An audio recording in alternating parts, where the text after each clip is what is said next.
Why people join the army. Throughout history, wars have been fought by millions of people. Not by monsters, not by fanatics, but by ordinary men and women who, at some point, made the decision to wear a uniform. Some volunteered, some were pressured, some believed they had no real choice at all. History often explains war through generals, borders, and dates. But the real story of war begins somewhere else entirely. It begins with a much quieter, more uncomfortable question. Why do people join the army? Because the answer says far more about society than it does about soldiers. For most of human history, joining the army had very little to do with glory. It had everything to do with survival. In ancient societies, the army was often one of the only stable institutions that existed. It offered food when there was none, pay when work was scarce, protection in a world where violence was common and law was fragile. In ancient Rome, the legions promised regular wages, meals, legal status, and eventually land. For men with no property and no future, the uniform meant stability in an unstable world. Centuries later, during long and destructive wars across Europe, civilian life frequently collapsed. Villages were burned, crops were destroyed, trade vanished. For many people, the army was dangerous and brutal, but it still offered something civilian life no longer could. For millions across history, war was not chosen because it was desirable. It was chosen because the alternatives were worse. In some societies, however, survival wasn't the strongest pressure. Honor was. There were cultures where refusing to fight wasn't simply a personal decision, it was a social crime. In ancient city-states, military service was tied directly to citizenship. To fight was to belong. To stay home was to risk shame, exclusion, and loss of status. Centuries later, as nation-states emerged, the soldier became a symbol of the nation itself. Wearing the uniform meant loyalty. Refusing it invited judgment. Many people did not join armies because they loved war. They joined because they feared what staying behind would say about them. Shame, it turns out, can be just as powerful as fear. If you're still watching, it means this question matters to you.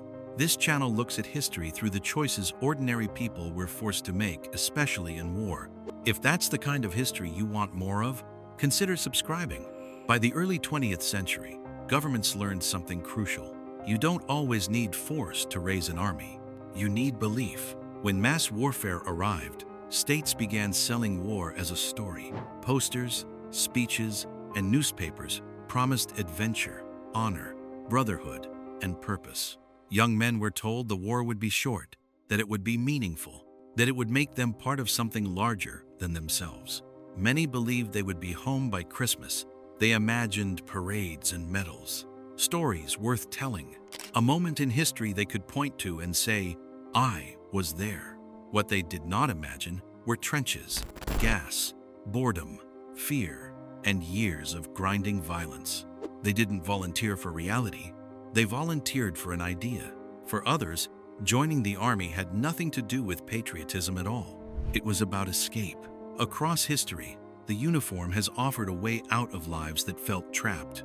Out of poverty, out of crime, out of obscurity, the army promised a reset, a new identity, a clear set of rules, a place in a rigid structure that told you exactly who you were and what you were worth. For some, it was the first time they were fed regularly, the first time they were given responsibility, the first time someone depended on them.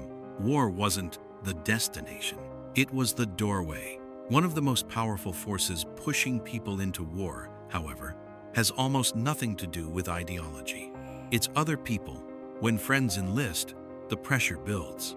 When brothers march, staying home feels wrong. When your town empties, being left behind feels like abandonment. Entire streets and neighborhoods have joined wars together not because they fully understood what they were fighting for, but because they didn't want to be the only ones who didn't go. No one wants to be remembered as the one who stayed behind, especially if the others never come back. One of history's most consistent patterns is this. Most people who join armies do so before they truly understand what war is. They imagine purpose, honor, and belonging. They rarely imagine boredom, terror, confusion, and loss.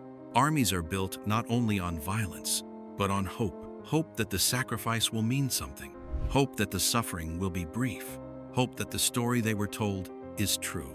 And often, by the time reality becomes clear, it's already too late to turn back. People join armies for many reasons. Because survival demands it. Because society expects it. Because propaganda makes it appealing. Because escape feels necessary. Because being left behind feels worse than fear. Very few join because they fully understand what lies ahead. And that leads us to an uncomfortable truth. Wars are not fought only by villains or fanatics. They are fought by ordinary people, making human choices inside systems designed to push them forward. That is why, no matter the century, war always finds recruits. If this video made you uncomfortable, that's not a bad thing, because the next question history asks is even harder. Once people join, why do they keep fighting when the war turns hopeless? If you want that story, subscribe and leave a comment answering this question. Do people truly choose to join armies, or are they pushed without realizing it? History isn't just about the past. It's about patterns that never stop repeating.